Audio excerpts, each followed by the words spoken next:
bastante a todos que acompanham este webinar, que vai tratar do tema Transição Energética e Agenda 2030. Nós teremos duas apresentações, dois autores.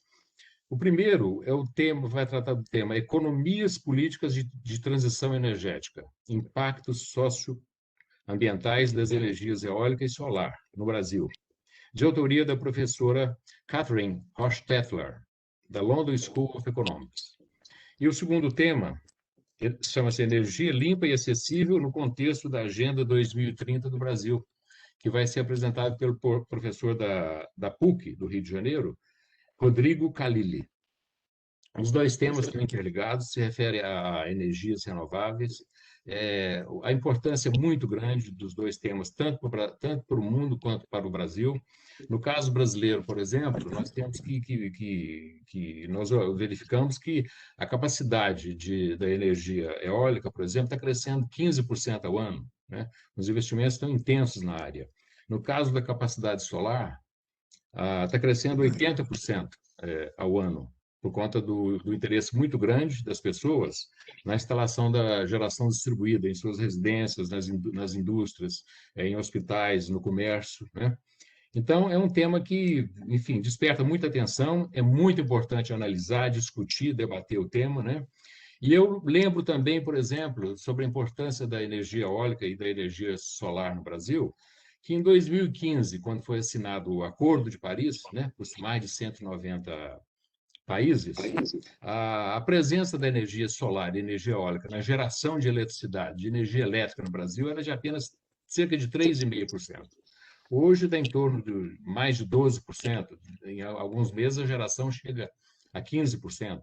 Então, é realmente um crescimento muito importante e mostra como o Brasil e o mundo em geral vai ter que abraçar cada vez mais energias limpas. E o segundo tema, do professor Rodrigo Khalili, se refere à Agenda 2030, no contexto da Agenda, quer dizer, energia limpa e acessível no contexto da Agenda 2030 do Brasil. Eu lembro que a Agenda 2030 foi lançada também em 2015 pela Cúpula do Desenvolvimento Sustentável da ONU, né? E o que é a Agenda 2030? Ela se compõe de 17 Objetivos de Desenvolvimento Sustentável, 17 ODS. Esses 17 ODS, ele é composto de 169 metas, que tratam de temas como, por exemplo, a eliminação da pobreza, que é o tema principal para se ter um desenvolvimento sustentável, eliminar a pobreza. Trata de educação de qualidade, trata de ações contra a mudança do clima, saúde, indústria, agricultura, água, mares limpos. E o IPEA foi a instituição que foi selecionada, foi indicada pelo governo brasileiro para adaptar as 169 metas à realidade brasileira. E foi isso que o IPEA fez em 2018, 2019, 2020, quando foram publicados os 17 cadernos contendo os 17 ODS, os 17 Objetivos de Desenvolvimento Sustentável. Quer dizer, cada caderno do ODS contém um diagnóstico da situação no Brasil, de cada ODS. E eu lembro também que é importante lembrar que dos 17 ODS, o que o Brasil mais avançou é o que se refere ao ODS 7, é o que se refere à energia limpa e acessível, né? Apesar, então, dos problemas que ainda existem em termos de acesso à energia no Brasil, e principalmente em termos do preço da energia no Brasil, que é muito cara, né? O Brasil avançou muito e continua avançando em termos de energia renovável. Dando um exemplo claro, por exemplo, as energias limpas, energia solar, energia eólica, energia hidráulica e os biocombustíveis, eles participam hoje com um pouco mais de 48% de toda a matriz energética brasileira. E está crescendo, porque alguns anos atrás era 43%. Então, mostra que o Brasil tem feito um esforço no sentido de ampliar a participação das renováveis na matriz elétrica, tanto na matriz elétrica como na matriz energética brasileira. Então, nós vamos começar hoje a nossa discussão ouvindo primeiro a professora Catherine. Pois não, professora, pode apresentar o seu texto, por favor. Tá bom, eu vou tentar compartilhar aqui a apresentação. Bom. Antes de tudo, queria agradecer o convite. Estou muito feliz de estar aqui para falar do novo livro que eu acabo de publicar o ano passado, sobre essas political economies of energy transition, mas queria agradecer o convite da Carolina Botelho e outros do IPEA, e de ter essa possibilidade de falar das minhas pesquisas recentes. Estou muito feliz também de estar aqui com José Mauro e Rodrigo, porque eu acho que dá a possibilidade de uma conversa muito interessante depois das apresentações também. Esse livro, como disse aqui, tenta dar uma macro perspectiva do desenvolvimento das eletricidades de fontes renováveis alternativas, essa energia eólico-solar. E o livro é uma comparação entre Brasil e África do Sul, e a macro perspectiva que eu tomo é para entender por que tem essa história do desenvolvimento dessas formas de eletricidade alternativa. Como você pode ver aqui nesse quadro, esse gráfico, a energia eólica do Brasil tem crescido muito nesses últimos 20 anos, enquanto a energia solar, aquele vermelho, é muito mais atrasado. E uma pergunta do livro é por que temos tanto mais energia eólica em vez de solar? E também no livro, a pergunta é por que nenhuma energia, nem eólica, nem solar, tem surgido na África do Sul. Então, o livro é uma tentativa de entender esses fenômenos. E o argumento que é fundamental para o livro é que a transição energética é uma transição socioeconômica também. E se você quer compreender esses processos, essa história de desenvolvimento, você tem que compreender utilizando os conceitos da economia política. E em inglês, political economy pode significar muita coisa. Eu acho que em português, economia política também pode significar muita coisa. Então, só para dizer, para mim significa que começamos com a estrutura básica de interesses políticos e econômicos que estão relacionados com a transição energética, mas com esses interesses políticos e econômicos, o Estado, as agências do Estado, as entidades da sociedade civil, a economia, eles construem coalições que são pró-transição ou contra-transição, e essas coalições são construídas não só desses interesses, senão também das instituições existentes, das relações de poder. E eu devo dizer que sou da área de ciência política, então eu tenho esse enfoque na política na minha pesquisa, que aparece nesse livro e nessa apresentação também.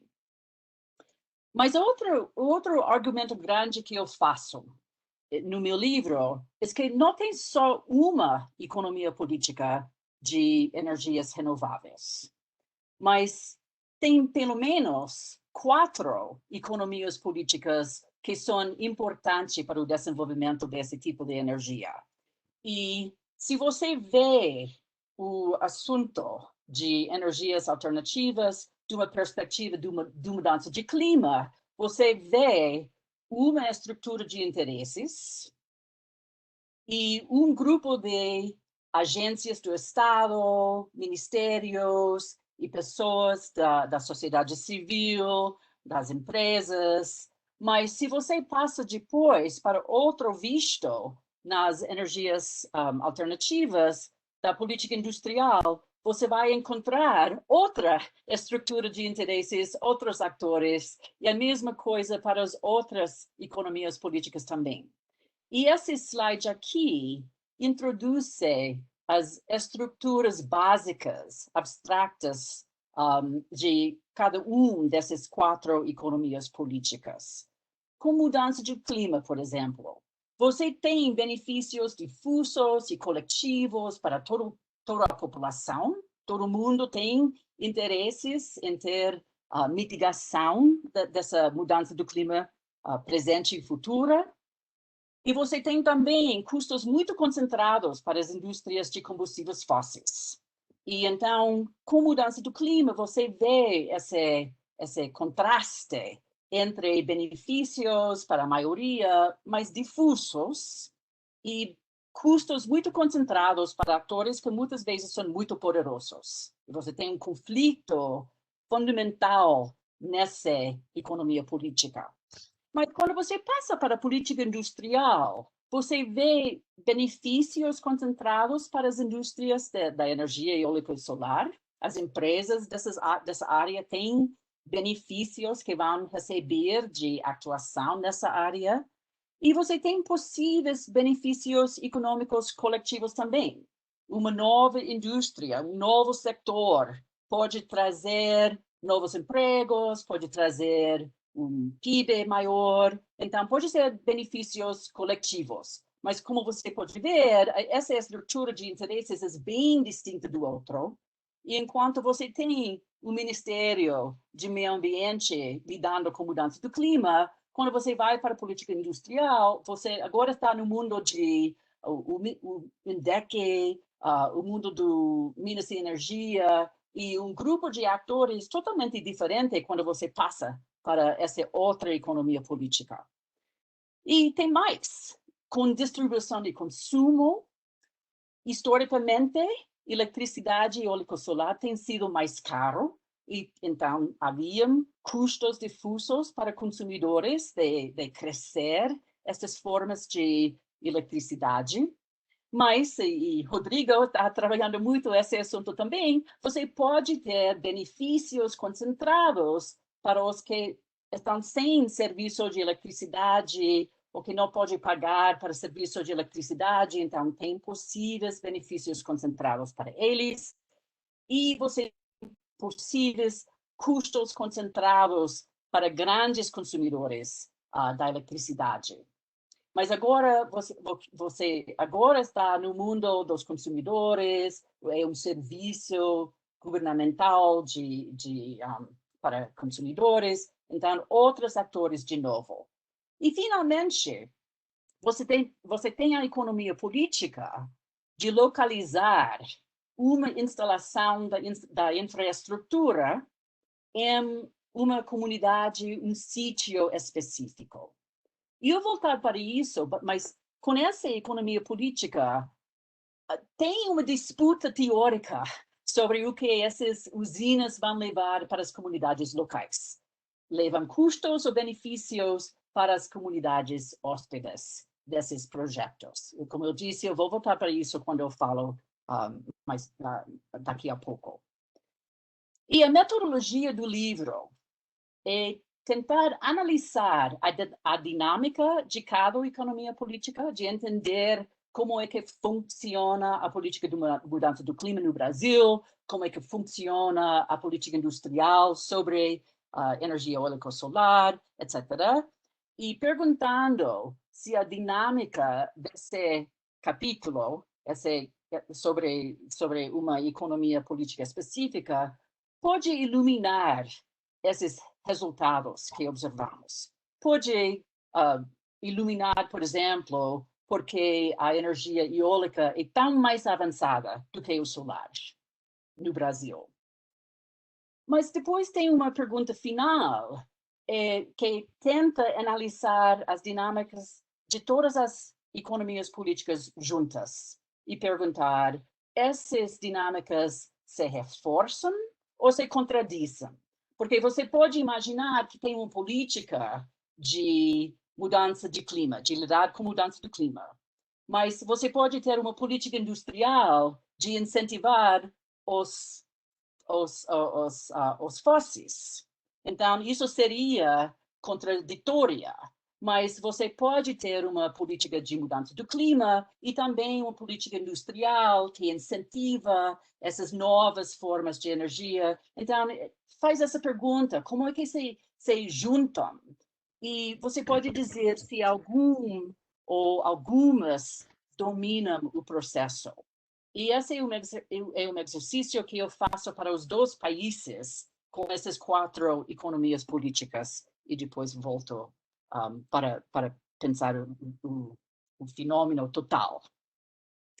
E eu vou falar sobre a África do Sul só com essa primeira economia política de mudança do clima, porque mostra o contraste muito importante entre os dois países. Porque aqui ao lado da esquerda, você tem as emissões de efeito estufa por setor na África do Sul. E naquela linha lá em cima são as emissões que vêm do setor energético. E a metade deles vem do setor da eletricidade, porque a África do Sul tem eletricidade feita de carvão. Isso é a forma de produzir eletricidade na África do Sul. E, em contraste, quando você vê o padrão de emissões de efeito estufa no Brasil, você pode ver que a grande maioria, como vocês devem saber, a grande maioria das emissões no Brasil vem da área de desmatamento e mudança de uso de terra e esse tipo de coisa. Tem emissões do setor da energia e tem emissões do setor da eletricidade especificamente, mas são muito menores. E isso dá um contraste muito grande entre esses dois países, porque na África do Sul, eles só podem ter uma política que lida com mudança do clima se mudam o modelo de eletricidade. Tem que fazer. Tem que parar com essa eletricidade com base em carvão e mudar para energia de novas fontes. Enquanto no Brasil, o Brasil pode fazer muito para a mudança do clima sem entrar na eletricidade, porque, como vocês sabem, o setor da eletricidade brasileira já tem poucas emissões de efeito estufa. E isso dá um contraste muito grande entre os dois países, onde a África do Sul tem uma batalha de vida e morte na transição energética. Tem um lado que é pró-transição, tem um lado que é contra. Eles, na verdade, chegaram a um impasse. E esse aqui é uma apresentação de vários estudos de planejamento que foram feitos na África do Sul. E você pode ver que os sul-africanos nem podem decidir o que vão fazer. Às vezes acham que vão produzir muito nuclear, às vezes nenhum. Às vezes muito eólica, às vezes muito pouco. E eles estão nesse impasse por causa desse fenômeno da dominação dessa dinâmica de mudança de clima, que é tão central para a mudança de clima, a transição energética, e então tem esses atores que veem nisso a morte das suas indústrias, do seu modo de produzir, e então tem essa batalha muito forte. Enquanto no Brasil, sabemos que tem uma disputa acirrada sobre política climática, mas essa disputa no Brasil enfoca desmatamento e não eletricidade. Então, quase toda essa área no Brasil é sobre outras coisas. E, ao mesmo tempo, você pode ver que o planejamento não pode ser enfocado na dinâmica de lidar com mudança do clima, porque não tem nenhuma política de mudança de clima que diz: olha, você deve produzir muito energia eólica e pouco energia solar. Então, o atraso na energia solar no Brasil tem que ver com outras economias políticas, tem que ver com os outros lados da economia política da transição energética no Brasil. Então, isso é a primeira conclusão, que mudança de clima é muito importante, muito acirrado no Brasil, mas, na verdade, não tem muito a dizer sobre esse histórico de desenvolvimento desses dois tipos de energia. Mas quando você vai para a política industrial, você vai ver assuntos muito importantes para o desenvolvimento desse setor. E quando você vê a primeira política industrial, que foi o PROINFA de 2002, você vai ver que essa foi uma política industrial que incentivou a eletricidade eólica. Isso foi de 2002. Havia uma tarifa feed-in para pouca geração, mas era geração privada de eletricidade eólica, de biomassa e de pequenas hidrelétricas para diversificar fontes de eletricidade. E na época, a eletricidade solar não foi incluído porque foi simplesmente caro demais. Que é a próxima economia política que tem que ver com custos, mas que entra aqui nessa política industrial. Governo Fernando Henrique Cardoso exigiu conteúdo local de 50%, porque queria desenvolver a indústria eólica, porque os economistas na época, no Ministério de Minas e Energia, achavam que isso ajudaria a compensar os custos altos da eletricidade eólica. E quando o governo Lula entrou o ano seguinte, eles subiram a exigência para 60%, mas era basicamente o mesmo programa de tentar incentivar uma nova indústria na área de eletricidade eólica. A grande maioria da energia eólica não foi resultado do PROINFO. A grande maioria da energia eólica foi procurado usando leilões, que foram introduzidos pelo Ministério de Minas e Energia em 2004. E esses leilões enfocam o preço.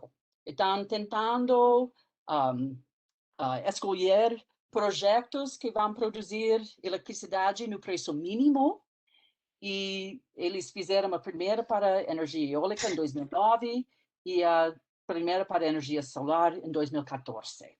Esse projeto, essa política industrial não teve nada de requerimento de conteúdo local, mas enfocavam preço. E para ganhar esses leilões, era muito útil ter financiamento barato do BNDES, e BNDES exige até 60% de conteúdo local. Então, não era um fenômeno do Ministério de Minas e Energia, mas era resultado da posição do BNDES na sociedade, que tem responsabilidade de incentivar postos de trabalho, desenvolvimento industrial. E para o setor eólico, isso foi muito importante para o desenvolvimento do setor. Enquanto o financiamento do BNDES para eletricidade solar não era tão atraente, e por isso não estimulou tanto conteúdo local, não estimulou o mesmo tipo de indústria como fiz para instalações eólicas. E você pode ver resultados, então, muito diferentes que vêm dessa dinâmica da política industrial. E eu acho que é compatível com os resultados diferenciados entre energia eólica e energia solar. E na área de eletricidade eólica, foi muito mais fácil e mais incentivado construir uma indústria de fornecimento, uma indústria realmente de manufaturas, e isso existe para eletricidade eólica e não existe tanto para energia solar. Pode ser que está começando agora a aparecer, mas não era durante muita dessa história. E eu noto também que a expansão da eólica chegou mais cedo, mas nos governos do PT, enquanto havia mais de uma política industrial, quando o BNDES teve um papel com maior destaque, e então esse também ajudou com esse desenvolvimento da energia eólica e não tanto o solar. E então você vê resultados bem diferentes nos dois tipos de energia. Tem mais que 100 mil postos de trabalho no setor eólico e um quarto deles está na área de manufatura, enquanto quase todos os postos de trabalho no área setor, no setor solar eram de instalação. E o argumento no livro que isso são fatos econômicos importantes, mas mais que tudo são fatores políticos importantes, porque criam um lobby em favor da energia eólica que não existe tanto para a energia solar, porque existe esse maior e mais diversificado setor de fornecimento e não só de instalação para energia eólica. Então, eu acho que as distintas resultados que vêm mais da dinâmica de política industrial são muito importantes para entender o resultado e a diferença entre os dois setores. Passando agora para o consumo, estou chegando mais ou menos ao fim, não sei exatamente que hora é, não aparece na minha computadora, mas... 20 minutos até agora, 20 minutos até agora. Ok. Mas, como eu disse antes, um dos fatores mais importantes para o planejamento diferenciado para a eletricidade entre energia eólica e solar eram os preços diferenciados entre a eletricidade das duas fontes. E é muito óbvio, lendo os documentos da EPE, a Empresa de Pesquisa Energética, eu também falei com vários técnicos e analistas do EPE, da EPE, é muito óbvio que esse fenômeno dos preços diferenciados, que é um fato maior do Brasil, é uma coisa do setor mesmo. Em todo o mundo, a energia eólica era mais barato antes do que a energia solar. Isso foi muito influente nos análises da EPE para planejamento da eletricidade. E eram só quando os preços de cada fonte chegaram a um nível bastante baixo que eles começaram as leilões na área e começaram a contratar mais eletricidade dessas fontes. Então, essa também foi muito importante para o resultado diferenciado, esse fenômeno dos preços diferenciados entre os setores. Para voltar um pouco à estrutura de interesses, em muitos países do mundo, tem muitas pessoas que não têm eletricidade ou que têm pouco acesso à eletricidade por causa do custo. E para esses consumidores futuras, vamos dizer, para esses futuras, a possibilidade da energia solar distribuída é muito importante, porque pode ser muito caro levar a rede nacional a essas comunidades remotas, no norte brasileiro, por exemplo, ou em África do Sul, eram muitas áreas que eram de negras sul-africanas que não tiveram eletricidade. E para esses povos sem eletricidade, tem essa possibilidade de usar a eletricidade solar distribuído para essas populações sem possibilidades de consumo ou de muito consumo da eletricidade. Eu concluo que isso é muito importante para a África do Sul, mas não estamos falando muito de África do Sul agora, vocês podem me fazer perguntas se quiserem, mas é muito importante na África do Sul e ainda mais por causa das diferenças raciais, porque os brancos na África do Sul têm eletricidade, os negros na África do Sul não têm, por causa de uma política explícita do governo até 1994, quando terminou o governo apartheid. Mas no Brasil, até agora, não tem sido tão importante.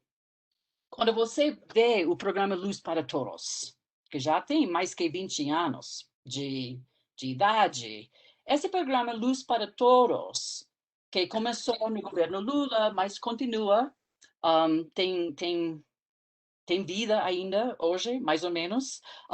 Mas esse programa tentou incluir novos consumidores que não tiveram eletricidade com a política de expandir a rede. Então, eles, nesses últimos 20 anos, vários governos expandiram a rede de distribuição em vez de focalizar essa energia solar distribuída. E eles conseguiram fontes eólicas solar para a rede nacional, mas não era essa função mais clássica que a gente discute muito para as possibilidades de consumo novo em outros países. E até 2018, quando basicamente terminou a pesquisa para o meu livro, o programa Luz para Todos forneceu, até esse ponto, só 3.500 famílias com esses sistemas solares pequenos. Então, não havia esse papel tão importantes para a energia solar até esse ponto. O Rodrigo me disse que a gente está trabalhando nesse assunto agora, mas até o momento em que terminei o meu livro, o assunto mais importante do consumo e distribuição era esse fator de preços diferenciados e não esses outros fenômenos relacionados com o consumo no Brasil. Finalmente, vamos a essa quarta economia política, que fala de localização. E quando eu entrei nesse assunto, eu achei muito interessante que as literaturas acadêmicas têm ideias opostas sobre o que vai acontecer em sítios específicos que são hóspedes para usinas de energia eólica e solar.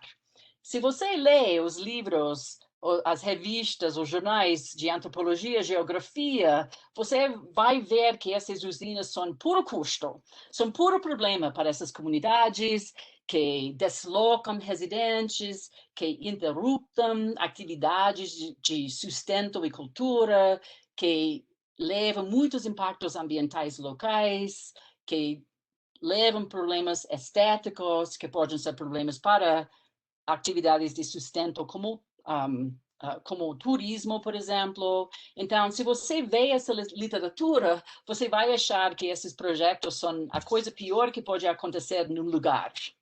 Enquanto, se você lê a literatura das disciplinas de economia, muito sobre energia especificamente, você vai encontrar uma literatura que espera benefícios para essas comunidades, que espera que vai haver novos postos de trabalho, que o PIB vai crescer na localidade, que os governos locais vão receber mais recursos de impostos ou subsídios de várias formas, e que é possível que vai conseguir fornecimento de serviços de eletricidade para a comunidade. E, na verdade, eu não podia, no meu livro, lidar com toda essa disputa, mas eu acho uma disputa muito interessante, e muito interessante que esses dois lados, muitas vezes, não se comunicam muito entre si. O que eu fiz no meu livro foi um enfoque nesses custos possíveis. E a coisa que eu fiz no livro foi procurar para ver se haviam conflitos nas comunidades hóspedes para essas usinas de energia elétrica solar. E eu fiz uma procura sistemática com Google nos nomes das instalações e também os nomes das cidades hóspedes. Foi muito sistemática. Google achei que eu era um robot no processo, porque eu estava procurando tão sistematicamente sobre essa possibilidade de notícias de conflitos.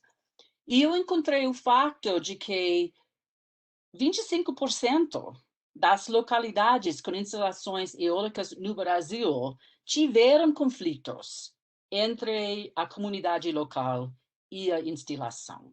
A grande maioria deles no Nordeste do Brasil, na área costeira, e nenhum das usinas solares tiveram conflito notável nessas páginas que eu encontrei no Google. E os conflitos eram bem interessantes, porque nas instalações eólicas, porque não eram exatamente como os conflitos que muitas vezes aparecem na Inglaterra, por exemplo, que são conflitos sobre a estética, que a gente não gosta de ver essas usinas. Era mais sobre acesso à praia, acesso à terra, tiveram muito que ver com a falta de direito firme à terra em comunidades agrodescendentes, por exemplo, no Nordeste. As comunidades locais disseram que tiveram estratégias de sustento e cultura que eram interrompidas por essas usinas e notaram impactos ambientais. Ok. Então, Professor Catherine, só para orientar, 30 minutos até agora, só para orientar, ok? eu estou terminando. E, Obrigado. então, é interessante, é uma diferença bastante importante entre esses dois tipos de energia. Mas é oposto os resultados dos sectores, porque o setor eólico é o mais conflituoso e também o mais desenvolvido. E o setor solar é o mais lento para desenvolver e o mais e o menos conflituoso. E então, para terminar, então, com umas conclusões, no caso brasileiro, a segunda economia política da política industrial e a terceira sobre consumo, especialmente nos preços diferenciados, éramos mais influentes, no meu ponto de vista, no desenvolvimento desses setores de eletricidade de fontes eólico e solar no país. E, em contraste com a experiência na África do Sul, todas as economias políticas no Brasil eram menos conflituosas do que nos de África do Sul. Eu posso falar mais disso se a gente tiver interesse, mas o processo brasileiro era bem mais tecnocrata no seu desenvolvimento. O único outro que vai contra essa conclusão foi essa quarta economia política da localização, que foi mais conflituoso no Brasil do que na África do Sul. Mas esse livro basicamente terminou com o fim do ano 2018, e esse é um fenômeno muito dinâmico. Eu tenho muito interesse em ouvir agora o que Rodrigo diz, porque eu sei que ele está começando com mais a trajetória futura. Então, eu acho muito interessante ouvir e obrigada pela atenção. Tá, muito obrigado, professor Catherine. E antes de passar a palavra para o professor Khalili, eu gostaria de, enfim, de comentar que não poderia ter uma comparação melhor do que dois países tão contrastantes como a África do Sul e o Brasil. Porque a África do Sul depende muito do carvão, né?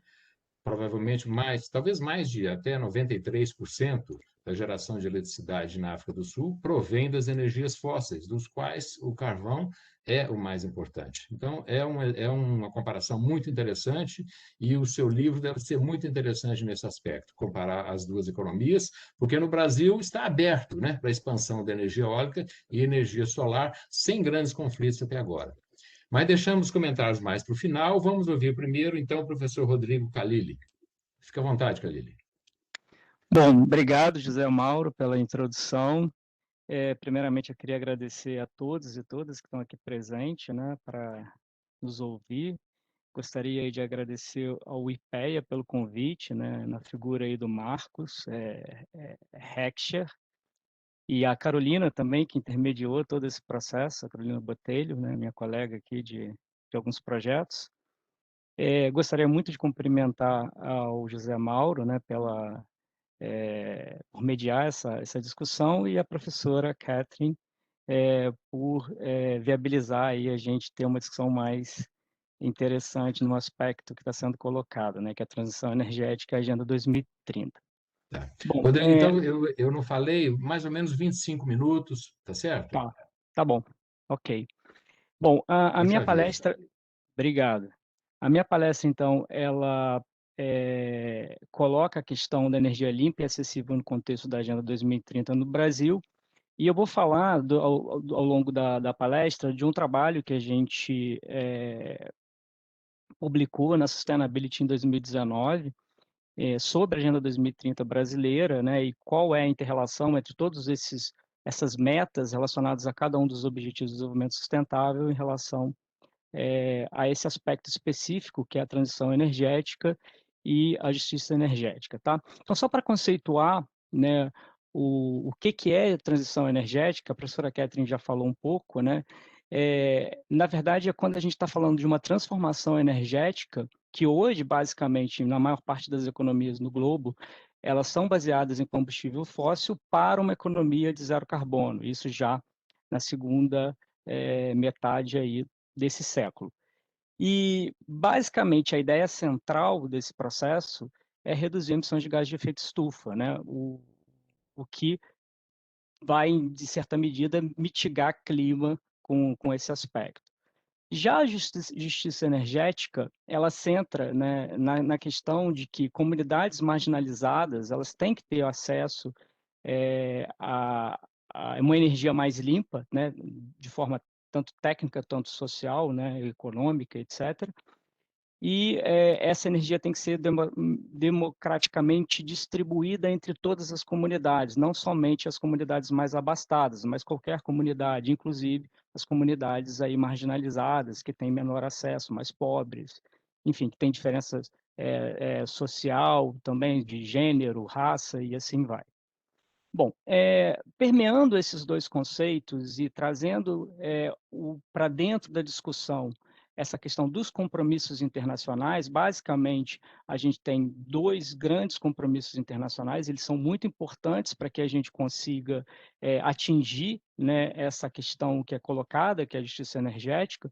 Uma delas é o Objetivo de Desenvolvimento Sustentável, né, os ODS, e a contribuição nacionalmente determinadas, ou contribuições determinadas nacionais, ou NDC Brasil, que foi definida lá pelo Tratado de Paris em 2015. Ambas as políticas, né, internacionais, os compromissos internacionais, eles foram estabelecidos em 2015, e é a partir dos Objetivos do Desenvolvimento Sustentável que a gente, nós como país signatário aí desse processo, a gente tem que construir a nossa Agenda 2030. É isso que eu vou abordar um pouco. Então, os ODS, eles são compostos por 17 objetivos, tá? Esses objetivos se desdobram em metas, né? Quer dizer, cada um desses ODS eles têm N metas, né? Não são iguais o número de metas, mas no total são 169 metas. Então, a gente tem 17 objetivos com 169 metas. Esses objetivos, eles vão desde a erradicação da pobreza, que estão nos aspectos mais sociais, o ODS 10, por exemplo, que é a redução de desigualdades, a questão também de você ter uma justiça para todos, né? E todas, a questão também da igualdade de gênero, mas também tem uma parte que trata de aspectos de infraestrutura, como a própria o ODS 7, que é o cerne aqui das discussões, que vai tratar sobre energia acessível, limpa para todos e todas, a questão do ODS 13, né, que é mais de resultado, claro, que é a redução da emissão de gases de efeito estufa, ou seja, a questão dos impactos, né, sobre a mudança climática. Tem também os aspectos, por exemplo, de cidades, enfim, tem vários outros aspectos que têm interrelações. No fim do dia, o que se pode dizer é que todos esses objetivos de desenvolvimento sustentável, eles têm uma interrelação, eles não acontecem sozinhos. Quer dizer, um objetivo, uma meta relacionada ao objetivo pode impactar outros objetivos. E é isso que, basicamente, nesse artigo que a gente publicou em 2019, a gente discute. Como é que se dá essa dinâmica dessa interrelação, tá?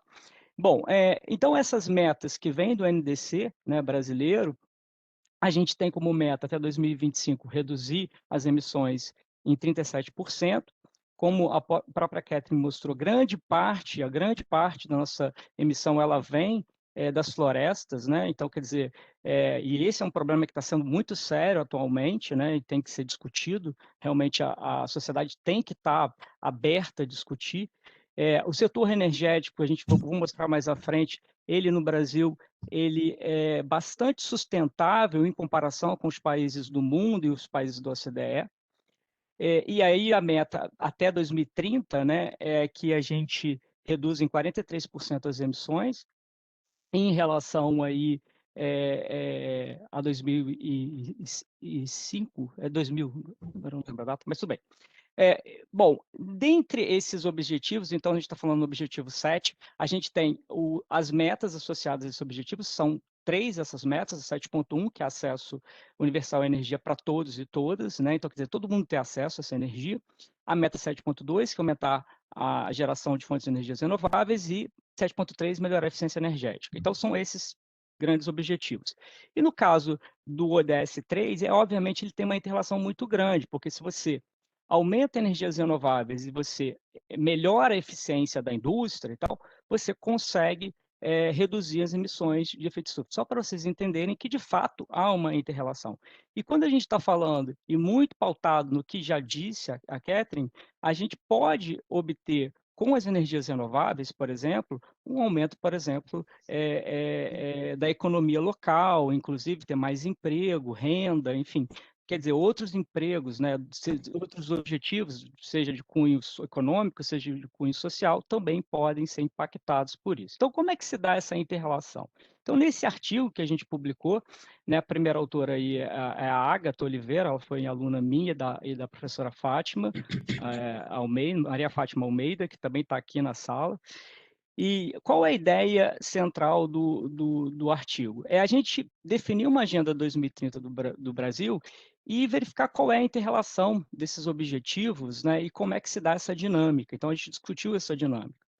Para isso, a gente tinha 169 metas. A gente não podia pegar todas essas metas para verificar a inter-relação entre todas elas. Quer dizer, a gente tem um modelo, a gente fez isso, e a gente fez isso para 32 metas. Por que 32 metas?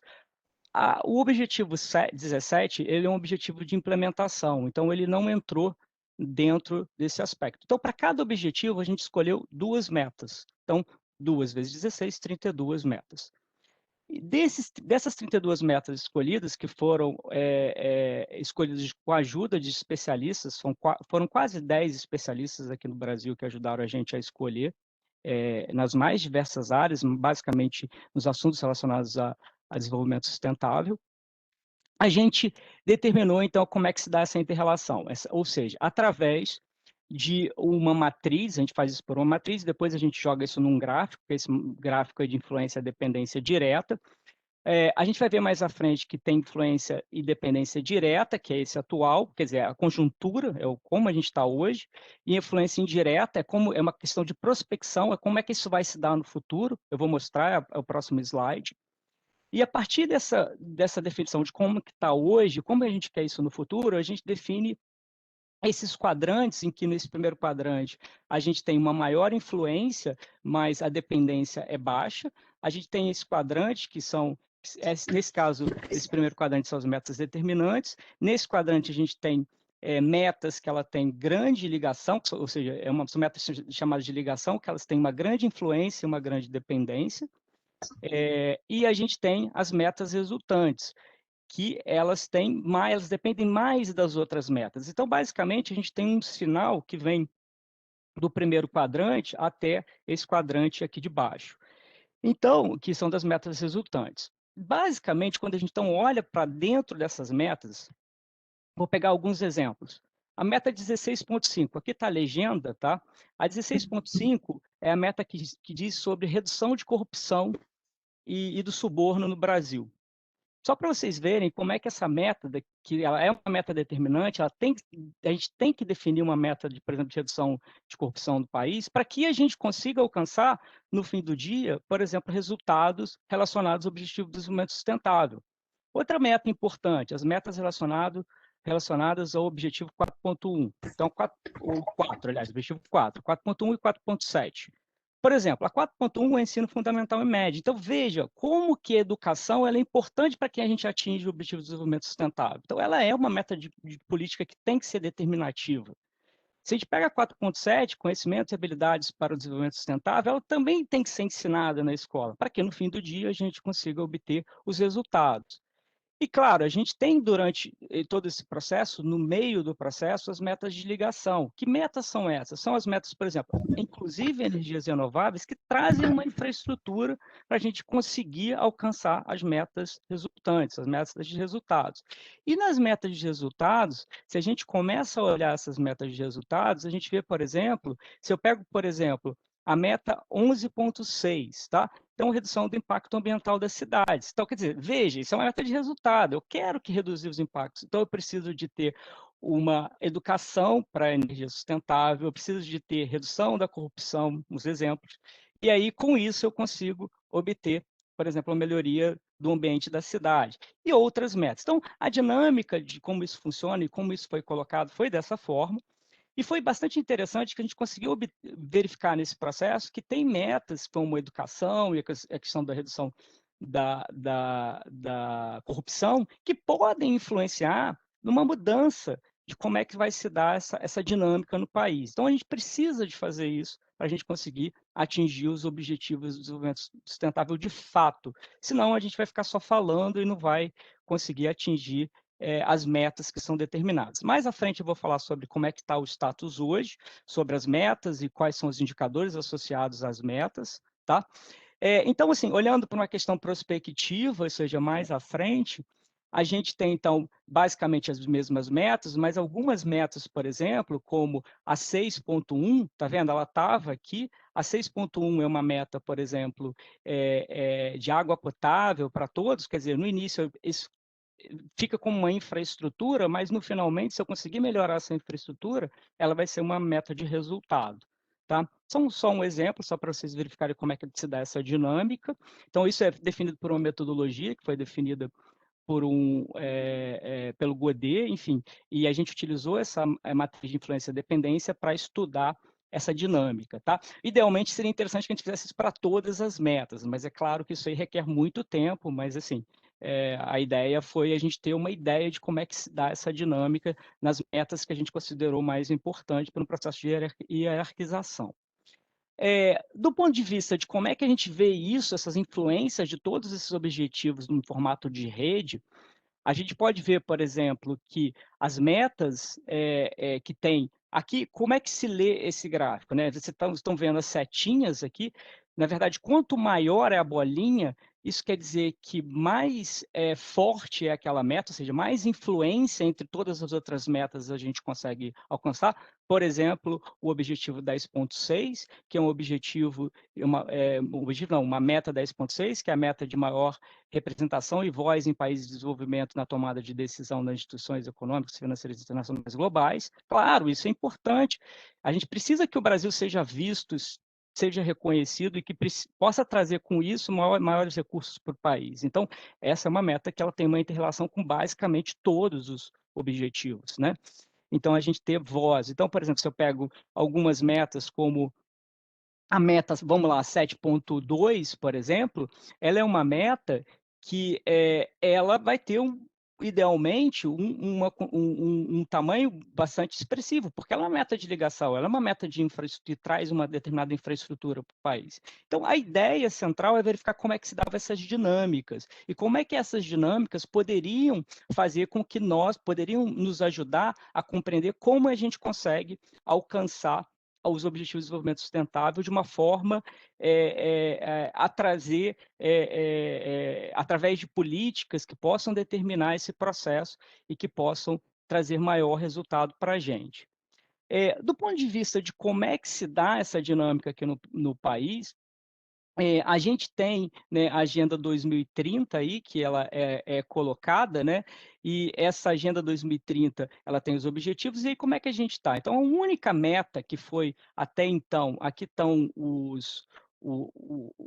a legenda, né, então, por exemplo, a única meta que foi alcançada até então foi basicamente esses dados, não necessariamente são de dados de 2019, mas os dados mais atuais são os dados de 2019, tá? E aí, nesse documento, né, a gente tem, então, o objetivo 7 alcançado, e a gente tem aumentado cada vez mais, melhorado cada vez mais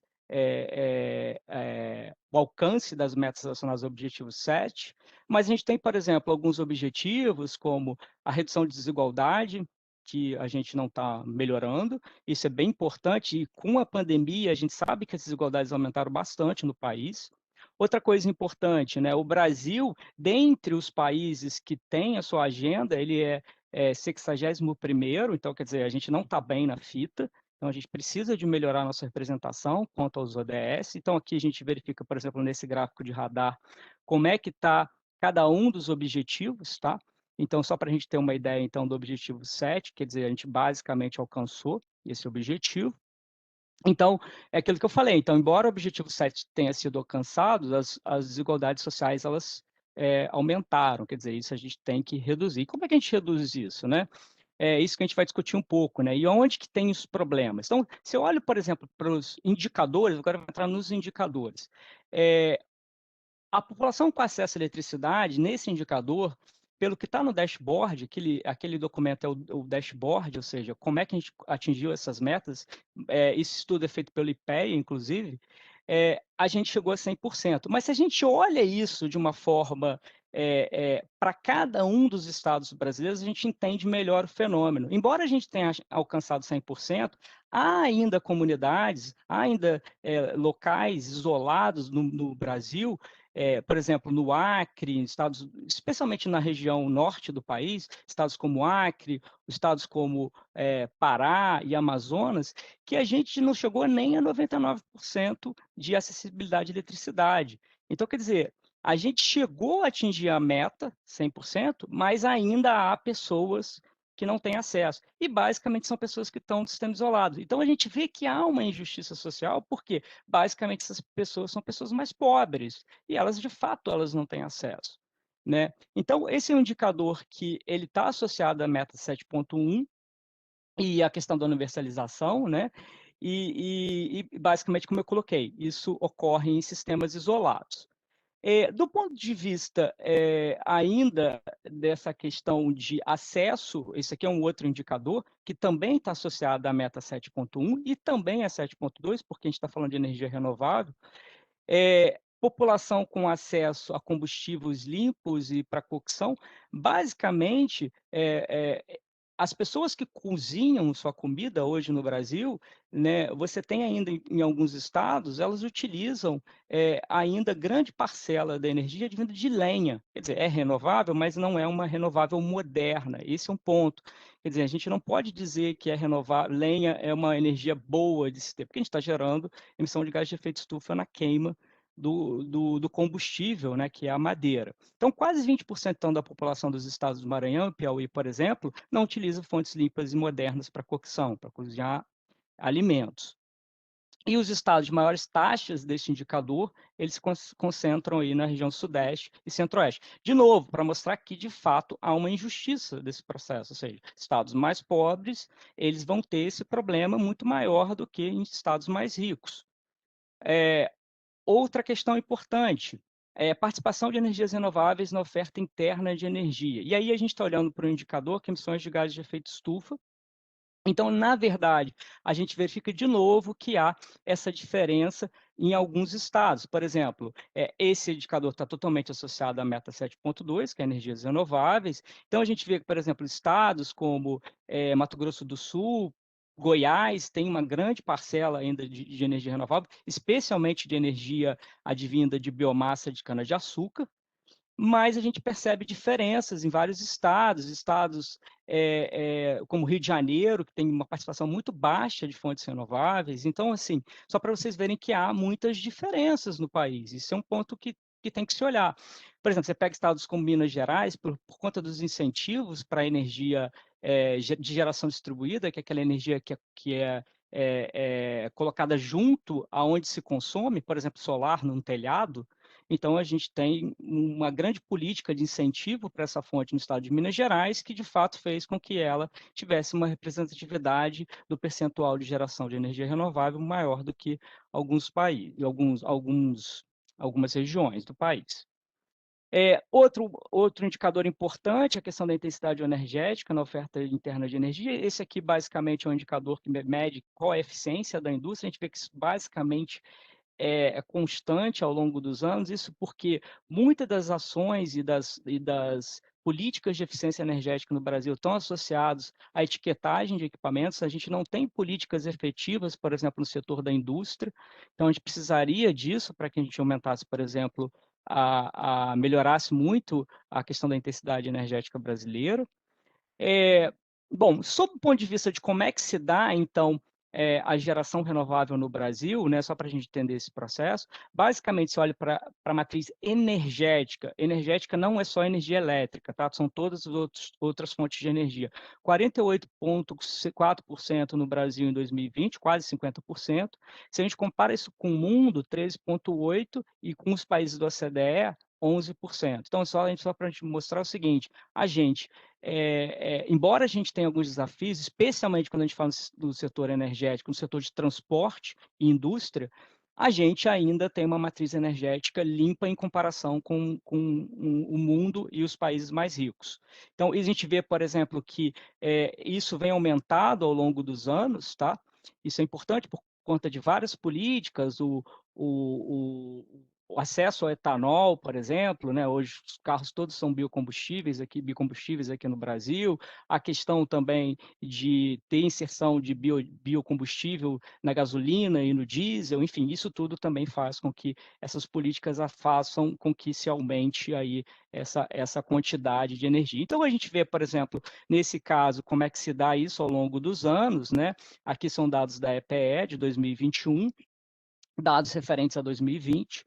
Então, a gente vê aí como é que se dá essa dinâmica, por exemplo, derivados de petróleo tem caído, o gás natural, que é um combustível de transição energética, ele está basicamente constante, mas a gente verifica, a gente começa a ver que está um azul bem claro, por exemplo, as fontes solar entrando, eólica, enfim, derivados de cana também aumentando. Então, quer dizer, a gente tem aí uma parcela bastante expressiva de energia renovável que vem aumentando ao longo do tempo aqui no Brasil. Outra coisa importante é quando a gente olha para a matriz elétrica. A matriz elétrica, você vê, a gente sai de 45%, quase 45%, né? 48,4%, e aí, se a gente olha só para a eletricidade, 84%, quase 85% da energia elétrica ela é renovável. Isso tem uma representatividade bastante expressiva quando comparado ao mundo, quer dizer, o mundo tem 23% e o OCDE 27%. E aí, se a gente olha como é que se dá essa dinâmica ao longo dos anos, a gente verifica que isso vem crescendo ao longo dos anos. Há de se estranhar aqui 2014 e 2015, na verdade, isso aqui não é nada além de que a gente não choveu nesses anos, coisa que está acontecendo agora, então provavelmente a gente vai ter uma redução a partir de 2021, 2022, né? Todo mundo está acompanhando aí que a gente está tendo a pior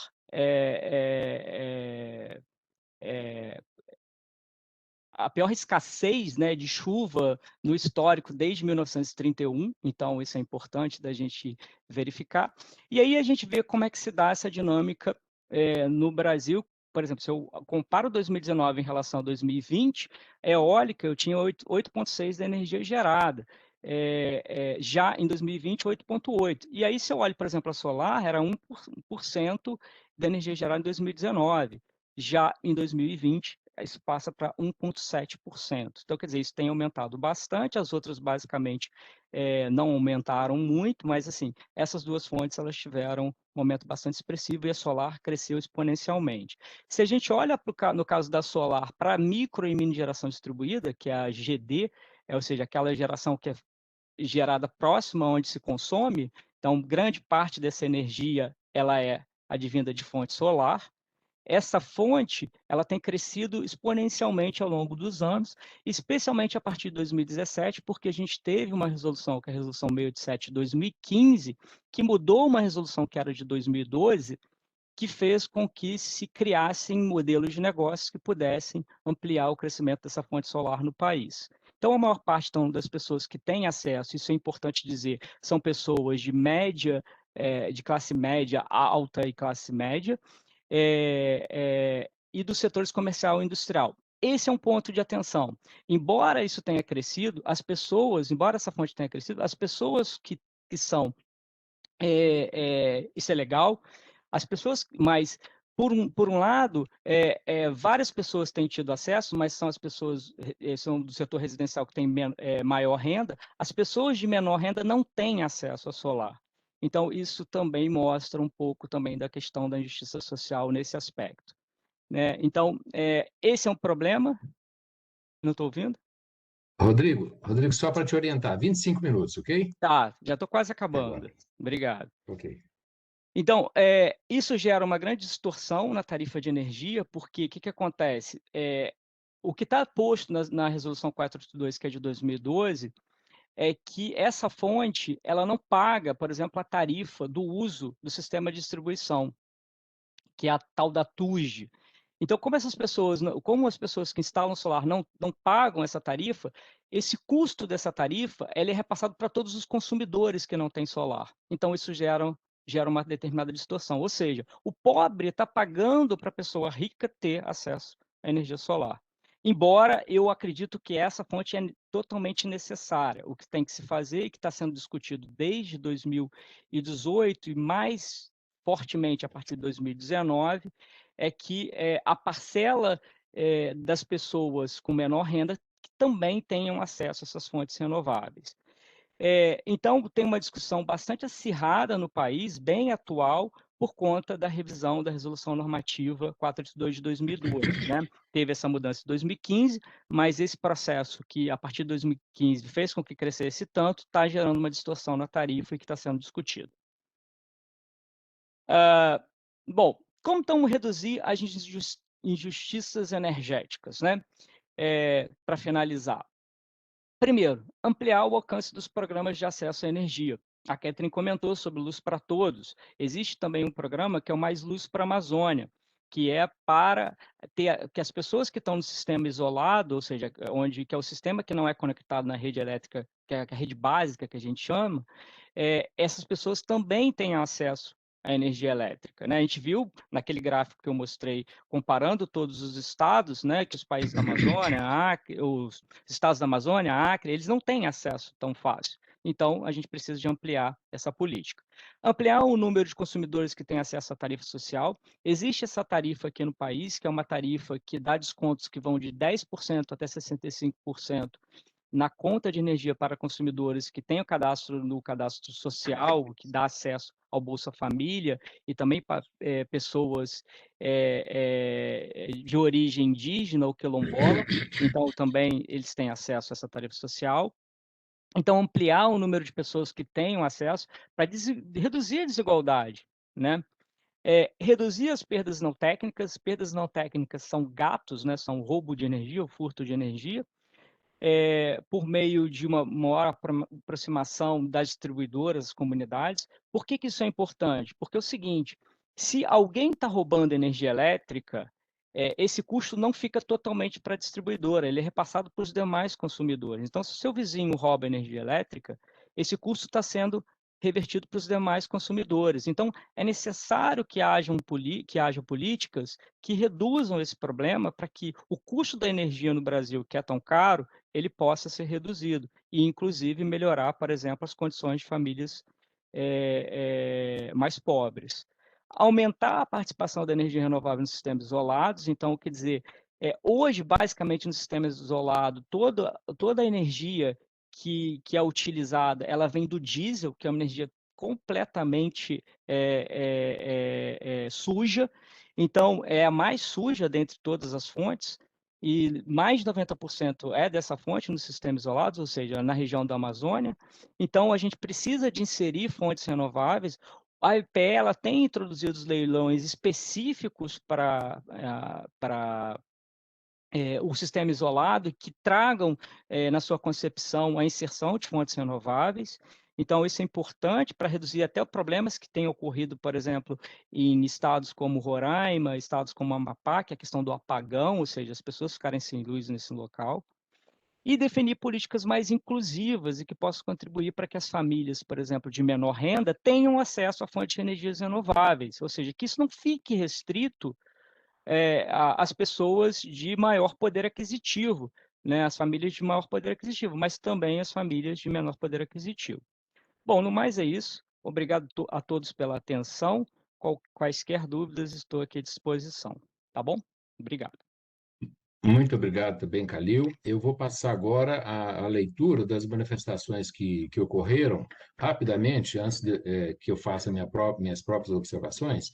A Natália gostaria de saber o nome do artigo que o professor Rodrigo se refere, mas já houve respostas. Acho que o Bernardo Souto deu uma resposta, Reinaldo Castro Souza, Bernardo Souto, então parece que já foi respondido, tá certo? E tá outras respostas também de pessoas que se manifestaram, tá? Dando o nome do artigo, tá ok? E parece que já foi, a pessoa até falou que já baixou, né? Outro Obrigado. tá ok? Já baixou, tá. E outros estão cumprimentando, que gostaram muito, né? E também os cumprimentos do Arthur Pecorelli Pérez, que é coordenador do Grupo de Estudos de Veículos Elétricos, né? Do GRUV, da Universidade Estadual do Rio de Janeiro. Tá ok? Abraço, Pecorelli. Isso. E, Catherine, eu queria lembrar, o IPEA já deve ter publicado, ele encomendou um estudo ao professor Luciano Lozecan, do Rio de Janeiro, que faz uma comparação do uso das energias renováveis e energias fósseis nos 5 países do BRICS, do professor Luciano Lozecan, aí do Rio, né? E é um estudo muito interessante, e ele mostra claramente como o Brasil está adiantado em relação aos outros 4 países, em termos de uso de energias renováveis, porque os demais países, todos eles, nós sabemos, utilizam muito carvão, né? E a Rússia, gás e petróleo. Então, é muito interessante, como eu falei no início, fazer essa comparação entre todos os países, e principalmente entre a África do Sul e Brasil, por conta dos atritos que na África do Sul existem, né?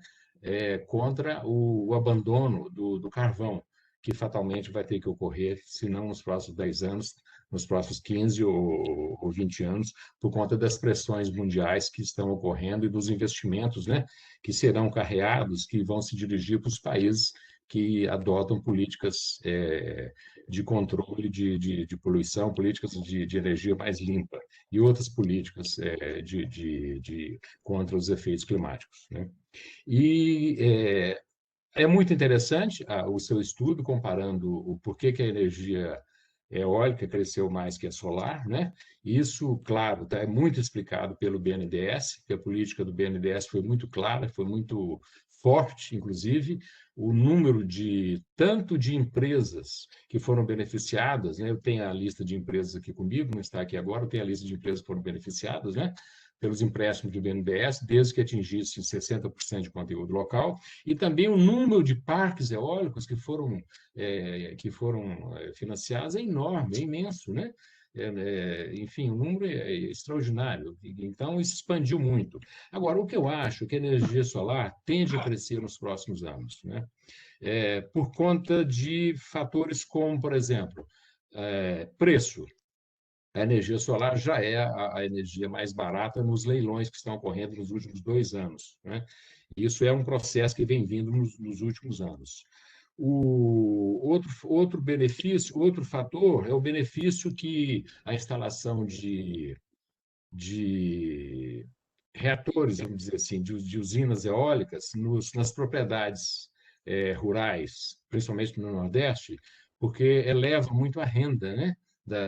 Dos pequenos fazendeiros, pequenos sitiantes, que alugam suas terras para a instalação das turbinas eólicas, né?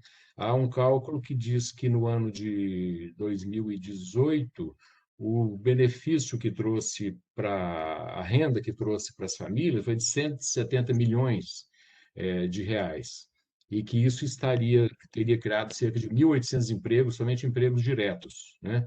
Então, outro fator, quer dizer, que também, enfim, os leilões de energia cada vez mais vão se dirigir provavelmente para a energia solar, né? E uma coisa que é muito interessante a se observar é o problema da poluição sonora, né? Porque, por exemplo, num país como a França, houve uma revolta muito grande há uns 2 anos contra a poluição sonora, que as turbinas eólicas provocam, né? Em torno das pequenas comunidades, em torno das fazendas, né? E isso é uma coisa interessante. No Brasil, nós não vimos surgir ainda um processo de revolta, ou menos, um processo assim, de protesto contra esse tipo de poluição. O brasileiro ainda gosta de olhar, andar pelas estradas e ver as turbinas girando, né? Porque de longe é bonito, de longe é um espetáculo bonito, pelo menos no Brasil ainda. Mas em termos de poluição sonora, provavelmente no futuro teremos esse problema. Então é isso. Eu acho que a tendência, sim, há um desequilíbrio muito grande, que o Rodrigo já falou, que é o problema do subsídio que é dado hoje às pessoas, tá certo? Às empresas, às fábricas, enfim, que estão adquirindo a energia distribuída, né? Porque realmente o desequilíbrio é muito grande. Isso é feito em função de cobrança, né? As distribuidoras não podem ter prejuízo com o aumento muito grande que está havendo da geração distribuída e tem que cobrar isso de qualquer maneira dos consumidores que não têm a geração distribuída. Então, é um desequilíbrio que precisava ser corrigido urgentemente. Então, acreditamos que o aumento deveria se dar nas usinas centrais de energia solar. E, Rodrigo, é isso que eu queria dizer sobre o crescimento mais equilibrado. E também um aspecto muito interessante nos ODS é que, quer dizer, os ODS não se restringem, não se restringem àquele ODS específico de cada setor ou de cada empresa.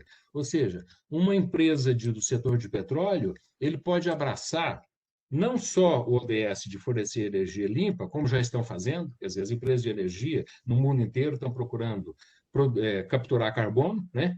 E armazenar carbono e tentar produzir um combustível mais limpo, mas elas podem abraçar outros ODS, por exemplo, abraçar ODS de saúde, de inclusão social, de mais emprego, de emprego mais bem remunerado, de água mais limpa, né? Que tudo tem a ver com, energia, com o setor de petróleo. Assim como o hospital não tem que abraçar somente o ODS que se refere à saúde, mas outros ODS que dizem respeito aos impactos que aquela atividade pode ter nos outros setores. Isso é uma coisa interessante, porque é uma forma de fazer com que a sociedade como um todo, né? A sociedade como um todo, entre mais abertamente em favor dos ODS, né? Porque hoje ainda há ainda falha um pouco o apoio institucional brasileiro, mas a sociedade tem que se incorporar cada vez mais no apoio à expansão dos ODS, né? São esses comentários que eu queria fazer. Não sei se a professora Catherine gostaria de falar alguma coisa sobre, para dar uma palavra final, né? Depois o Rodrigo. Muito obrigada pelos comentários. E eu vou fazer um comentário geral e depois uns poucos mais para responder aos pontos específicos. Mas é uma coisa interessante com a energia, que, de certa forma, o tipo de eletricidade que tem um país tem muito a ver com fatos naturais. A África do Sul tem muito carvão, o Brasil tem pouco. O Brasil tem muito água, rios para eletricidade hídrica. A África do Sul é seco.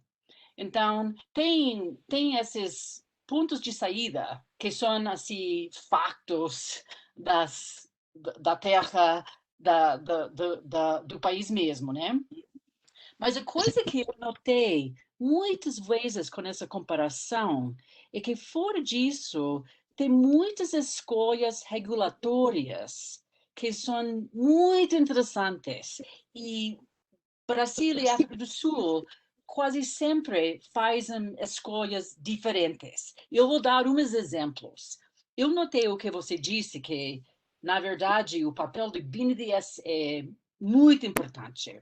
E é interessante que é tão importante quando o banco financia só 50% das instalações eólicas, mas só 50% foi bastante para incentivar conteúdo local para toda a cadeia e todo o setor eólico. Mas voltando para essa coisa de escolhas regulatórias, escolhas de política, a África do Sul simplesmente não tem um banco que tem esse mesmo papel. Tem bancos nacionais, mas eles, na verdade, não pagam muito para energia alternativa. Eles vão para o setor privado bancário para isso. Isso é uma escolha política do Brasil de usar muito o BNDES e a África do Sul de não usar os bancos nacionais deles para essa função. Uma outra diferença que eu acho muito interessante, muito diferente entre os dois países, o Brasil tem leilões que usam só preço. Você ganha as leilões se você tem um preço menor. Mas a África do Sul é só 70% depende do preço. E o outro 30%, que é uma escolha regulatória, tem que ver com quantos trabalhos você vai dar para a comunidade local? Quantos trabalhos especificamente para o povo negro? Quanto você vai dar para a comunidade como donos de parte do projeto? Então, para ganhar um leilão na África do Sul, não é bastante para ser barato. Você tem que prometer esses ganhos para a comunidade, para o trabalho local. Então, essa é uma coisa que eu notei sempre em cada capítulo, que são escolhas regulatórias que vêm do governo, que incentivam ou desincentivam, que levam a resultados distintos. E com essa última pergunta sobre os subsídios para a energia solar distribuída agora, se eles vão pagar para a rede ou não, isso é também uma escolha regulatória que vai influir muito o futuro da energia solar. Então, para mim, claro, eu sou da área de ciência política, né? Então, sempre vai ser para mim. Política vai ser muito importante sempre. Mas nisso, eu acho que é nesse lugar, nesse assunto, que essas políticas que o governo escolha são muito importantes para o desenvolvimento e até podem ser tão importantes de que o fato de você ter muito carvão não. Então, isso, vou ficar com isso. Mas muito obrigada, muito interessante as suas observações. Muito obrigado. Nós temos agora mais perguntas. Por exemplo, Rodrigo, como fica tudo que você falou sobre energia com a atual crise hídrica? Se você quiser falar uma palavrinha bem rápido, nós teremos outras perguntas. Não, a pergunta é ótima, né? E o contexto é bem atual. A questão é que, embora a gente tenha feito algum investimento em fontes renováveis ao longo dos anos, né, a gente tem uma dependência muito da questão da chuva, né? Se não chove no país, a gente tem que despachar térmica, é o que está acontecendo agora, tanto é que a gente está pagando pela bandeira aí, patamar 2, que é para remunerar essas usinas térmicas que estão sendo despachadas hoje, que a gente chama de despachadas na base, ou seja, toda a energia térmica que a gente está gerando para poder guardar o mínimo de água que já tem nos reservatórios, para a gente não ficar e sofrer por um racionamento no futuro. Agora, se é uma garantia de que a gente não vai ter um racionamento no futuro, não é garantia. Possivelmente, né, se essa crise continuar, e que parece que sim, a gente deve ter um racionamento. E um ponto importante, a gente precisa de conservar a energia. E a questão é que toda vez que acontece uma iminência de apagão aqui no país, isso aconteceu em 2014, 2015, está acontecendo agora, os governos eles negam até a morte que tem o racionamento. E de fato a gente está tendo, e possivelmente a gente vai ter. A gente só não teve, por exemplo, 2014, 2015, porque a economia não foi bem. Se tivesse ido bem, a gente teria tido o racionamento. E esse ano também, quer dizer, o governo vai negar até a morte, pode ser que a gente tenha de fato racionamento e tem que ser uma coisa determinada pelo governo, mas ele vai chegar no limite para dizer que a gente tem racionamento de chegar na televisão e fazer qualquer campanha para racionalização de energia. Esse é um aspecto importante que tem que ser colocado e que a gente não sabe se de fato vai ocorrer. É claro que as fontes renováveis elas podem ter ajudado bastante a mitigar o problema, mas um problema específico quando a gente fala de racionamento, e aí tem que ser falado, é que as fontes renováveis elas são excelentes, mas elas não trazem um parâmetro importante quando a gente pensa em sistema elétrico, que é a potência. Ou seja, a energia elétrica, advinda, por exemplo, do solar, ela só entrega potência ao longo do dia, né, que é quando a gente tem sol, especialmente no horário maior potência, no horário de menor consumo. E quando a gente precisa de maior potência, que é no horário da noite, quando está todo mundo chegando em casa, a gente não tem potência, a gente não tem potência para ser entregue. E aí esse é um problema que as fontes renováveis podem trazer, que é a questão da intermitência das fontes. Embora eu tenha eólica, possa ter vento à noite, esse vento não é garantido. Eu não tenho uma energia firme que ela é entregue no horário que eu preciso. Então esse é um problema, é um aspecto que tem que ser mitigado, que tem que ser resolvido. Bom, como é que se resolve isso? Como é que os governos têm resolvido isso? Com que tipo de política? Com uma política que está sendo discutida aqui no país desde 2019, que é um mercado por capacidade. Você não entregar somente energia, mas também entregar potência. No caso de energias renováveis, eu teria que inserir, por exemplo, baterias, que é armazenamento. O solar, a água no reservatório da usina hídrica é bateria, é armazenamento. Então, quer dizer, a gente precisa de ter política de incentivo de armazenamento. Nesse caso de fontes mais distribuídas, seria a bateria mesmo. Um incentivo, por exemplo, para veículo elétrico, que pode ser a bateria do próprio sistema. Então, assim, tem várias coisas que a gente poderia já ter feito e a gente não fez para evitar esse problema. E, por exemplo, quando se fala da mudança da Resolução Normativa 482, que fala da micro e da mini geração distribuída, pouco se discute sobre a questão da inserção da microgeração distribuída com armazenamento, com baterias. E isso deveria ser feito. Então, esses são aspectos importantes que, embora a gente tenha tecnologia para mitigar o problema, a gente ainda não tem políticas efetivas que possam viabilizar determinadas tecnologias. Esse é um ponto. E nem arcabouço regulatório de mercado que também viabilize esse tipo de política. Eu vou terminar fazendo duas observações. Talvez um programa que dinamize a instalação de painéis solares seja o programa Mais Luz para a Amazônia, né? Que foi lançado há 2 anos e que parou por conta da pandemia, porque é necessário uma interação muito grande entre as pessoas para a instalação. Há, como você sabe, cerca de 70 mil famílias na Amazônia sem luz ainda, ou apenas com geradores a diesel. Então, todos esses poderão ser atendidos com energia solar, porque não é possível você ter energia eólica na floresta amazônica, né? E com relação a baterias, é muito interessante o que está acontecendo na Califórnia, porque os maiores sistemas de baterias do mundo estão sendo instalados na Califórnia. Imensos sistemas de bateria, porque a Califórnia precisa muito de energia entre as 6 e 11 da noite, né? E a Califórnia está muito baseada em energia solar, né? Energia solar, principalmente, né? Salvo engano. Então, é necessário estocar a energia gerada durante o dia para utilizá-la das 5, das 6 da tarde até 11 da noite, né? Então, é uma coisa que o Brasil está muito distante ainda, né? O Brasil ainda vai ter que ter tecnologia e isso é muito caro para alcançar esse estágio de ter a acumulação de energia produzida durante o dia, né? Ou produzida pelo vento, né? Por isso,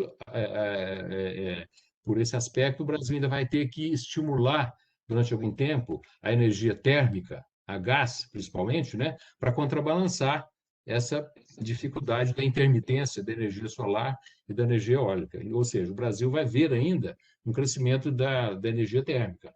Tem energia renovável, energia da hidrelétrica, mas a energia térmica vai crescer por conta dessa necessidade da segurança energética, né? Então é isso. E uma observação de uma pessoa que está solicitando que as perguntas sejam encaminhadas a vocês, né? E por último, acredito da Renata Sambai, ela fala: gostaria de divulgar e convidá-los a conhecer o primeiro Congresso Internacional de Obsolescência obsolescência do carvão mineral, transição energética e energias sustentáveis, que acontece em outubro desse ano. Tema muito interessante para todos nós que estamos envolvidos em energias renováveis, né? Eu agradeço muito a Catherine pela apresentação, muito interessante, e o livro deve ser muito interessante, porque tem muito mais informações do que você pode apresentar aqui, né? Eu desejo sucesso, tá certo? Nesse livro seu. E ao Rodrigo Calil, muito obrigado por se interessar por um tema que nós do IPEA, né, somos muito gratos, e nós começamos essa ideia, né, de divulgar os ODS, né, os 17 ODS.